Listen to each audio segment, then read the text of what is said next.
Bonsoir mon ami. Voilà un jour de plus qui vient de s'écouler. 24 heures de grâce supplémentaires dans nos vies. Quel bonheur de savoir que chaque matin, Dieu a renouvelé en nous son souffle de vie et qu'il nous environne de sa bienveillance. Prions-le ensemble. À toi, Père éternel, qui as ton trône dans les cieux, soit la gloire, l'honneur et la puissance au siècle des siècles. Nous te bénissons parce que tu es élevé, mais que tu te tiens tout de même auprès de nos âmes contrites, humiliées et qui se soumettent à toi. Bénis ce moment que nous allons passer en ce moment. Bénis tout particulièrement mon ami qui y prend part avec moi ce soir et que ton Saint-Esprit fasse son œuvre dans son cœur et dans sa vie au nom de Jésus. Amen.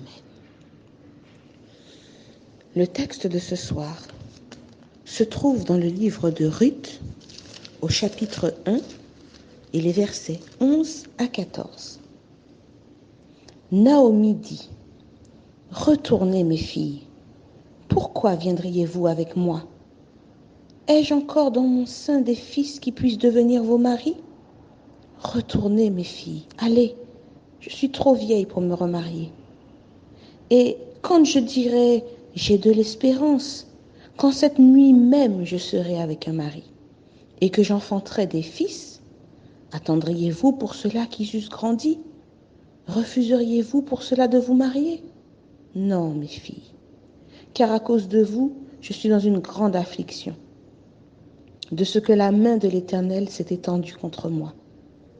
Et elles élevèrent la voix et pleurèrent encore. Orpa baisa sa belle-mère, mais Ruth s'attacha à elle. Dans le texte de ce soir, nous faisons plus ample connaissance avec Naomi. La souffrance de Naomi est grande. Non seulement elle est affligée de la perte qu'elle a subie, mais sa souffrance est encore d'autant plus profonde qu'elle implique ses deux belles-filles. Naomi se sent en fait responsable de leur malheur et incapable de corriger les torts qui leur ont été causés. Son désarroi est donc total et son espérance très mince, négligeable. En retournant dans le territoire de Juda, Naomi s'apprête à affronter le regard de ceux qui sont restés. Elle est prête à assumer ses choix et ses conséquences et leurs conséquences.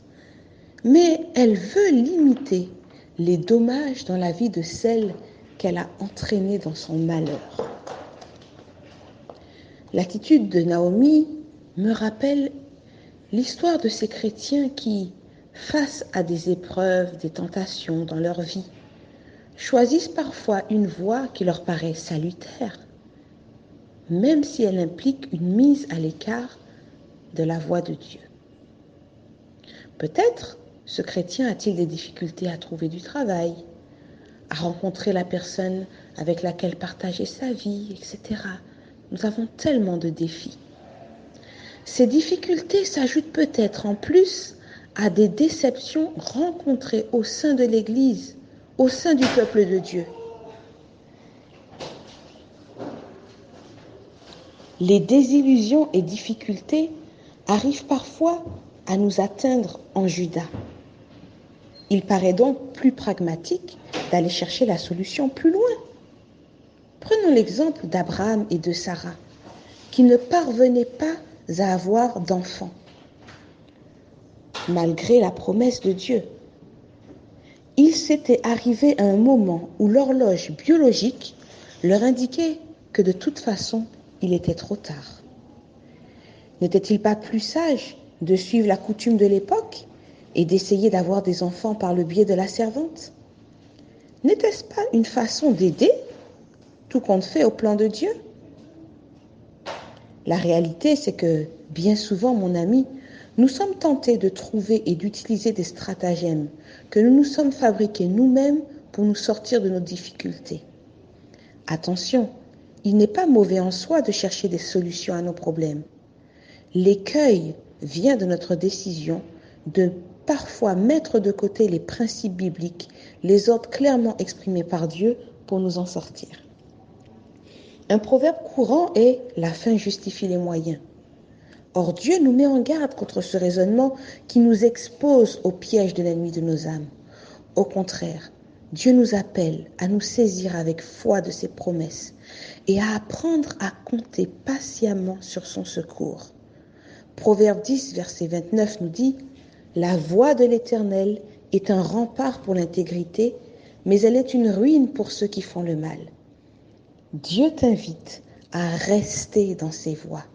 Il te gardera, il t'amènera à bon port, même si tu dois passer tantôt par les verts pâturages et par les eaux paisibles, et tantôt par les sentiers de la justice et par la vallée de l'ombre de la mort. Ce soir, je vais te chanter un chant qui s'intitule « Sans attendre », parce qu'il te faut racheter le temps aujourd'hui. N'attends pas plus longtemps pour t'engager pleinement dans la voie de Dieu.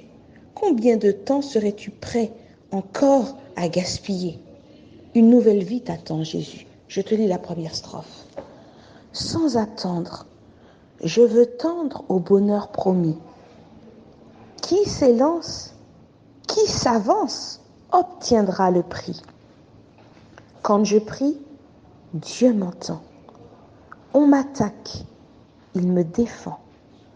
Donc, en route, point de doute, le but est si grand. Sans attendre, je veux tendre au bonheur promis. Qui s'élance, qui s'avance, obtiendra le prix. Quand je prie, Dieu m'entend. On m'attaque, il me défend. Donc en route, point de doute, le but est si grand. Près du trône, la couronne attend le vainqueur. Nulle trêve qu'on se lève, a dit le Seigneur. D'obéir, soyons heureux, point de tiède, de peureux. Qui se lasse perd sa place au banquet des cieux. D'un pas ferme jusqu'au terme, il faut s'avancer. Dieu m'observe qui préserve mon pied de glisser. Que ce monde et ses attraits ne me séduisent jamais. Si sa haine se déchaîne, que je sois en paix. Dieu de grâce, que ta face luise en mon chemin. Père tendre, viens me prendre par ta forte main. Toute puissance est à toi, subviens à ma faible foi. Ma victoire, c'est ta gloire, ô mon Dieu, mon roi. Le Seigneur veut diriger ta vie, mon ami, mais il te laisse la liberté de lui en laisser les rênes. N'attends plus, viens à lui. Bonne soirée.